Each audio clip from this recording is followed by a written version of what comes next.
Ezekiel Elliott is still a no-show at Cowboys training camp. Jerry Jones said on Friday that the team has the option to find Zeke, but there's no word yet if they'll actually do so. Dak Prescott was asked about Zeke's absence and said, quote, "We know wherever he is, he's doing things the right way. He's probably running the same drills. We're not worried. He is a professional." Shannon, can you see Zeke actually missing regular season games? Well, I think when you take this approach, Skip, I think you have to be willing to go the distance.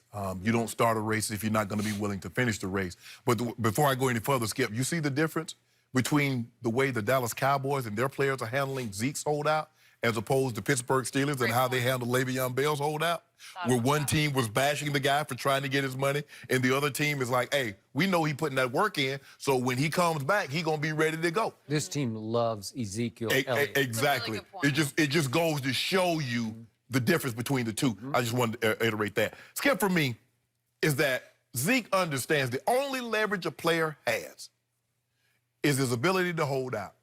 Whether people agree or disagree with it, that's his only leverage, is to withhold his services. Just like teams can withhold that paycheck, or they can release you or move on in a different direction. Zeke says, think about how many touches I put on my body in the first 3 years of my NFL career, Skip. He's led the league in carries 2 of the 3 years, and he's missed games in those years, Skip. He played 15 his rookie year because they had everything sold up. He missed a game last year. They had everything sold up. And he still led the league in carries. Now factor this in. Whether it's their ability, whether they believe that Zeke has gotten better at catching the football or Zeke's worked on his hands, whatever the case may be, now they're throwing him 70-plus passes a season. So he's getting 310. I believe if he starts the season, that number will be at least 310, probably in the 350-ish. Plus you tack on 50, 60, maybe even 70, 80 balls, Skip, you're getting to that danger zone, which is 400-plus touches. And Zeke understands, Skip, you can't, this is not the world you want to live in if you're a running back.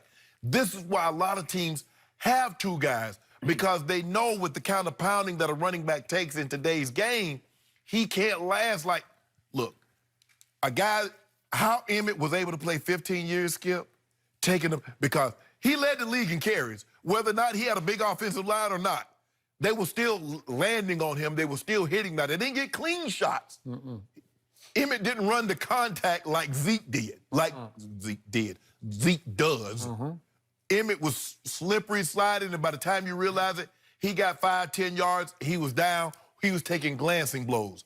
Zeke understands that his style of running is not conducive for a 10, 12, Emmitt Smith, 15-year Marcus Allen type career. So he understands, I need to get my money now because they're going to put even more and more on my plate as this thing progresses, Skip. I have no problem with what he's doing, and he understands if you take this approach, you got to be willing to miss games, because if you don't miss games, what have you actually accomplished? You just had an extra what, month, 6 weeks of off-season vacation as opposed to coming to camp. You've accomplished absolutely nothing. Okay. I've told you this before, and I'll tell you this again. Emmitt Smith avoided contact better than any running back I ever watched. Yeah, ever. He had what Norv Turner, then the offensive coordinator, called the greatest quickness in a confined space Norv has ever seen. I'm sure Norv would say that to this day. Yes. That means duck and dart behind those elephant offensive linemen, and you couldn't get You're hitting flush. You're hitting him flush now.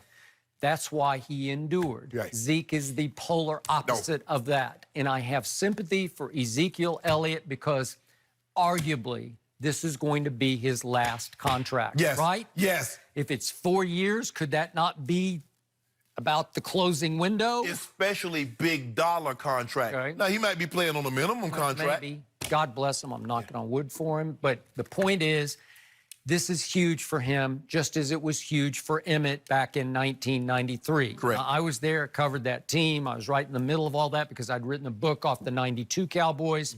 So what's the big difference between now and then? Jerry Jones, as a still new fastest gun in the West owner of the Dallas Cowboys with Jimmy Johnson as head coach, had just broken through at least 1 year early and won the Super Bowl. Correct. Jerry was feeling himself. He was full of himself, and sometimes he was full of you-know-what, right? And as they hit 1993, he was willing to dig in against an Emmett who he loved. They were very close, just as Zeke and Jerry are very close. I don't know if he was close. He might be closer to Zeke, Skip. He probably. Now he's gotten closer to Emmett, but they kind of went to quote-unquote war. They did, one, and it got a little personal. But the difference between Zeke and Emmett is Zeke loves being around the fellas. Zeke loves to practice. He does. He loves to play football. He loves to compete. He loves to win football games. Emmett just kind of did what he did. It kind of came fairly naturally. He wasn't a workout warrior. I think Zeke is a workout warrior. Yeah. Do you remember when he went to Cabo over the 6-game stretch and came back? Yeah. Did he not look sleek and fit? Yeah, he did, because I remember when he showed up to camp, he didn't look sleek and fit. He did not look sleek and fit, right? Yeah. Okay, so is it possible that he's now in Frisco, Texas, where he lives, just working out, getting ready? Do you think he's starting to miss the fact that he reads on the internet, whatever, he sees the video on whatever, he sees, oh, they're all out there. I'm missing that right now, and I don't have to miss it. Back in 2017, he was forced out for 6 games. Right. Now he's not forced out, but these camp days, if you're holding out, they start to drag on, and they get longer and longer, and you start to get itchier and itchier because you love football. You do. And you know that your life expectancy is pretty short, so while you want your big contract, potentially your last big one, you also want to be with the guys out there in Oxnard. You do. Because it's fun out there. It is, especially, Skip. I remember in '92, I was holding out because I signed, I was a 7th-round pick, so I only signed a 2-year deal.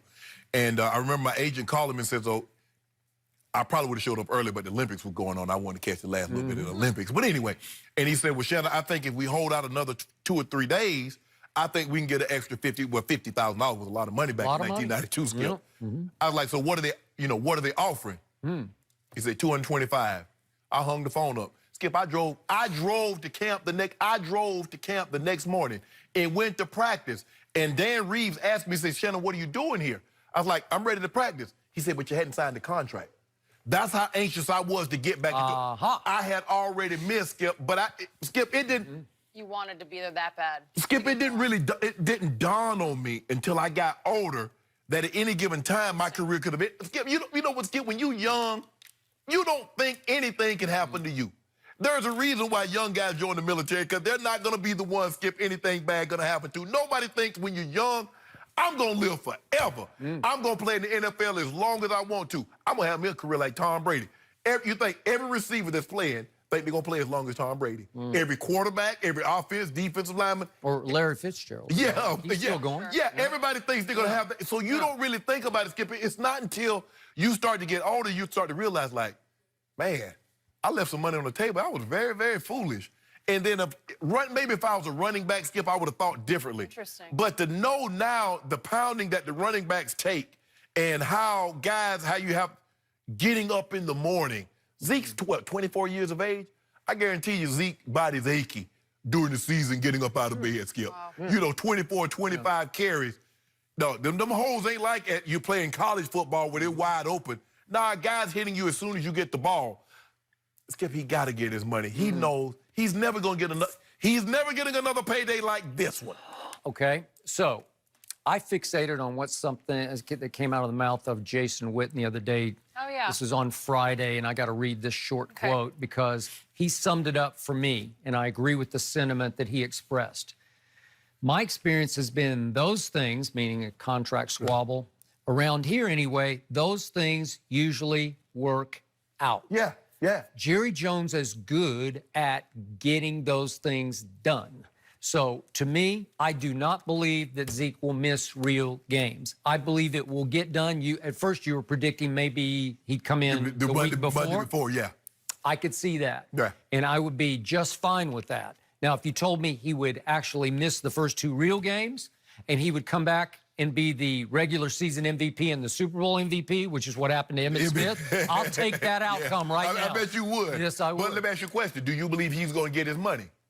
I believe he'll get at Todd Gurley money. He will not get way beyond Todd Okay, Gurley. well, give me $1 more. I'll take $1 more, because that used to be the going sentiment, Skip. A wide receiver signed, and then Jerry was signed, and my brother said, I need to make $1 more than Jerry. Really? And then Michael Irvin said, I need to make $1 more than Sterling Sharp. And the next guy. Okay, but remember, they're trying to reset the bar. Yeah. I don't know what they want, but maybe they want 50 guaranteed, and they want, you know, up to... Man, they ain't getting no running back, no $50 million guarantee. Well, that's what they're asking for. Nah, 30. He might get 30 fully guaranteed. I don't know. Didn't Todd get 45? Yeah, way more than Todd 30. Gurley? Yeah. Skip, when I say fully guaranteed, I ain't talking about no roster bonus, because they can cut you before the start of the league year, March 1st or March 9th, and you don't get that. I'm talking about when I sign my name, Jenny, they cut me, well, you know, they don't really cut the check, but they direct deposit $30 million. Okay, just remember, Todd Gurley got 45 guaranteed, and Le'Veon then got 31.9 guaranteed. So he got way less guaranteed, right? But see, the thing is, Skip, like, here's the thing. When you see a guy says, okay, he signs a 4-year extension, he gets 4 years plus the 2 years left on that contract. So whatever the 2 years left plus what he got. So if Zeke signs for, let's just say he gets a 3-year extension for $55 million with $40 million guaranteed. Well, he still has 2 years left at $13 million. So in other words, it's about to be a 6-year deal or a 5 or 6 year deal for $65, $66 million. They just don't wipe away those last 2 years on the contract and give you 3 more years. They add on. So Zeke is like, okay, look, whatever. All I need to know is that how much money am I going to fully get? I'm not talking about no roster bonus, because y'all, I know how y'all operate. Y'all will mess around and cut me before the league New Year start, and I ain't on the roster. So no, I ain't doing that. I want money in my so give me, you know what, Skip? How much Le'Veon get? Guaranteed? Guaranteed, 31.9. 31.9. And Todd got how much? 45. Well, get to he said, I want $45 million and $1. And you think that's going to be something they can pull off? $45 million and $1, Jerry, and I'm there. You got that? Ballpark, but not that high. Just match it. That's all you can do, because it's completely out of bounds already. I need $1 more, Skip. And just remember, the way Zeke is made up psychologically, he's much more likely to, quote-unquote, cave in earlier than Emmett was, because Emmett did not like to practice. He did not like to work out hard, and he had already won a Super Bowl ring the year before. Right. So you already have that established. And I think, if I'm not mistaken, Emmett had led the league in rushing that year. I believe he did. So Zeke's like, whoa, wait a minute, Jerry. I'm 2 for 3. It would have been 3 for 3. I need you to break bread, because you're telling me, you know, you can't really trust me. But you hadn't cut me, and I'm still acting a fool. So you can trust me on a little bit of money, but you can't trust me with a lot of bit of money. I need mine, Jerry. I need to go in and break bread. It's interesting what you said, though, about how his teammates are handling the situation. But I do want to point out, this is so early on. And it felt like with the Steelers, it was as it continued. No, it was early on. It was that quick? Yeah. I feel like it just got bad. We had the conversation about Ramon Foster, and they was just going to camp. It's a different kind of respect that we're seeing from his teammates, which I think get that money. To point out. Stacey, don't let him go. Don't let him go. Don't let him go to camp, Stacey. All right, guys. Mama Zeke, don't let him do it. LeBron has been busy filming Space Jam 2. I know Shannon's all over it. But why is he taking over his son's games? This is interesting. Put your hands down. We'll tell you about it now. You know what he's doing.